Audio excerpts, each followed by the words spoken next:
काय करताय तुम्ही? हे बाजूला ठेवा, बाजूला ठेवा आधी, मी करते बघा. अगं राहून दे ग, हे काय मेहनतीचं काम नाही आहे ग. तेवढंच माझ्या मनाला जरा बरं वाटेल. तू तू तुझं काम कर ना, तू तुझं काम कर. तुम्ही ऐकणार नाही बघा.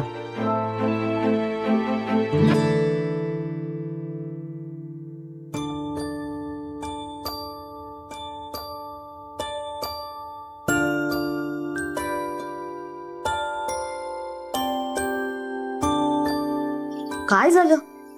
कसला विचार करताय? शिवाचा. शिवाचा? का? खरंच सांगतो ग तुला, शिवा हा खरंच ग्रेट माणूस आहे. काल बघ ना, त्याने अख्खा पार्टीचा प्लॅन करून अख्खा सगळा मूडच बदलला. माझाही मूड बदलला त्याने. पण विजयालक्ष्मी का कोण जाणे माहिती नाही. त्याच्यानंतर मला असं वाटायला लागलं की यापुढे जे काय घडेल ना ते सगळं चांगलं असणार आहे बघ. खरंय, शिवा खूप चांगला पोरगा असतो बघा. आपल्याला पहिल्यांदा भेटला तेव्हाच आपल्या लक्षात आलं होतं ना. पण नाही ग, मला नाही वाटत शिवाचं आणि आपल्या शक्तीचं जमेल म्हणून.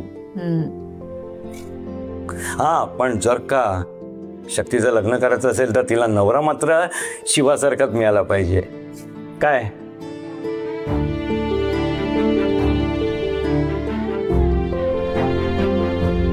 ओ विजयालक्ष्मी जयप्रकाश नायर, तुम्ही आता कसला विचार करताय? शक्तीच्या पाठवणीचं.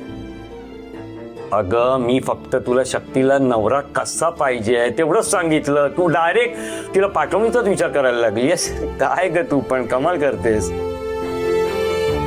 अहो, आज ना उद्या तिचं लग्न होऊन ती सासरी जाणारच ना. मग आपण पुन्हा एकटे होणार बघा. कसं होणार आपलं? नाही हे बघ, एक ना एक दिवस तिला आपल्यापासून दूर सासरी जावंच लागेल ना. हे पण त्याला खूप वेळ आहे का, खूप वेळ आहे. मला आधी पहिल्या शक्तीला खूप शिकवायचंय, तिच्या पायावर उभं करायचंय, मला बघायचंय अभिमानाने ते कशी उभी राहते ते. पण विजयालक्ष्मी एक सांगू, मला ना एका गोष्टीची खूप भीती वाटते. मला असं वाटतं, समजा जर का शक्तीच्या लग्नाआधी तिचे खरे आई वडील आपल्याला भेटायला आले आणि सांगितलं की ही आमची मुलगी, आम्ही हिला घेऊन जातो, तर आपलं काय होईल?